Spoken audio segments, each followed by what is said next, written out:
Gmail আইডির user name পরিবর্তন করতে হলে ফোনের জিমেল অ্যাপ্লিকেশনটি ওপেন করব।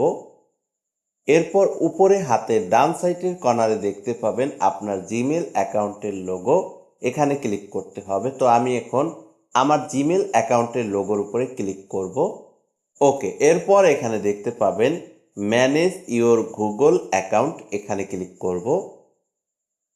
এরপর একটু নিচের দিকে চলে আসব। তো এখানে দেখতে পাচ্ছেন পার্সোনাল ইনফো, এখানে ক্লিক করব। এরপর এখানে দেখতে পাবেন নেম। তো প্রথমে আপনার ফার্স্ট নেম পরিবর্তন করতে হবে। তো আমি এখন ফার্স্ট নেম পরিবর্তন করব। তো আমি এখন এখানে নেম অপশনটির উপরে ক্লিক করব। ওকে, আমার জিমেল অ্যাকাউন্টটির নাম কিন্তু এখানে শো করছে। তো আমার জিমেল অ্যাকাউন্টটির নাম হচ্ছে মান্না। তো যাই হোক, তো এখানে দেখতে পাচ্ছেন অ্যারো চিহ্ন, এখানে ক্লিক করব। ওকে, এরপর এখানে দেখতে পাচ্ছেন আপনার নামটি কিন্তু শো করছে। তো আমি এখন এই নামটি রিমুভ করে দিব। এরপর যে নামটি আমি দিব সেই নামটি এখানে উঠিয়ে দিব। তো আমি এখন এখানে লিখব এমডি সালমান। ওকে, এরপর একটু নিচের দিকে দেখতে পাবেন সেভ অপশন, এখানে ক্লিক করব।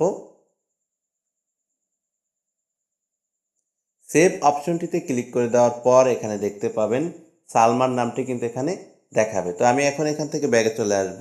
তো দেখতে পাচ্ছেন নেম এর নিচে দেখতে পাচ্ছেন এইমাত্র যে নামটি দিয়েছি সেই নামটি কিন্তু এখানে দেখাচ্ছে এমডি সালমান। তো এখন হচ্ছে মূল কাজটি। তো জিমেল অ্যাকাউন্টের ইউজার নেম পরিবর্তন করব। তো এখানে দেখতে পাচ্ছেন ইমেল, এখানে ক্লিক করব।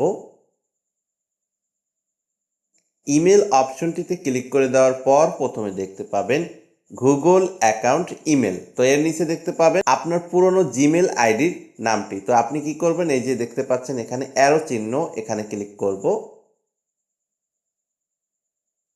অ্যারো চিহ্ন অপশনটিতে ক্লিক করে দেওয়ার পর এখানে আপনার ফোনের লকটি শো করবে। তো যদি স্ক্রিন লক হয় তাহলে স্ক্রিন লক, আর যদি প্যাটার্ন লক হয়ে থাকে তাহলে আপনারা প্যাটার্ন লক দিয়ে আনলক করবেন। তো আমার এখানে প্যাটার্ন লক দেখাচ্ছে, তো আমি এখন এখানে আনলক করব।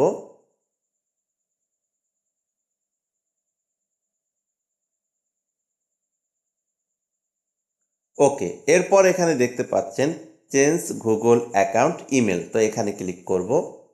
এরপর একটু নিচের দিকে চলে আসব। তো এখানে দেখতে পাচ্ছেন ইউজার নেম। তো এখান থেকে আপনার ইউজার নেমটি পরিবর্তন করতে হবে। তো আপনার ইউজার নেমটি এখানে উঠিয়ে দিতে হবে। তো আমি এখন আমার ইউজার নেমটি কপি করে সেটা আমি এখানে পেস্ট করে দিব। তো আপনারা কিন্তু এখানে হাত দিয়ে লিখবেন। তো আমি এখানে কিন্তু কপি করে রেখে সেই জন্য কিন্তু এখানে পেস্ট করে দিয়েছি। এখানে কিন্তু আর কিছু লেখার দরকার নেই। তো gmail.com বা এখানে কিন্তু দেওয়া থাকবে, অটোমেটিক হয়ে যাবে। তো যাই হোক, এরপর নিচে দেখতে পাচ্ছেন চেঞ্জ ইমেল, এখানে ক্লিক করব। এরপর এরকম একটা ইন্টারফেস শো করবে। তো প্রথম দেখতে পাবেন আপনার আগের জিমেল আইডি, এরপর দেখতে পাবেন নতুন যে ইউজার নেমটি চেঞ্জ করেছেন সেটা কিন্তু নিচের দিকে দেখাচ্ছে সালমান। তো এরপর এখানে দেখতে পাচ্ছেন ইয়েস চেঞ্জ ইমেল, এখানে ক্লিক করব।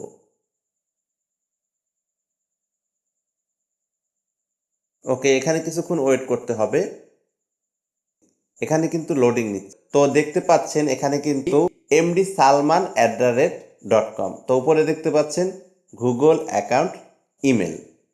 তো এভাবেই আপনি চাইলে খুব সহজে আপনার জিমেল আইডির ইউজার নেম পরিবর্তন করতে পারবেন। তো এখানে দেখতে পাচ্ছেন ইমেলের জায়গায় কিন্তু দুইটা ইউজার নেম কিন্তু সেট করা রয়েছে। প্রথমটি এইমাত্র যেটা আমি পরিবর্তন করেছি নতুন ইউজার নেম, এরপর দেখতে পাচ্ছেন আগের ইউজার। আপনি কিন্তু দুইটা থেকেই কাজ চালাতে পারবেন। তো এভাবেই জিমেল আইডির ইউজার নেম পরিবর্তন করতে হয়।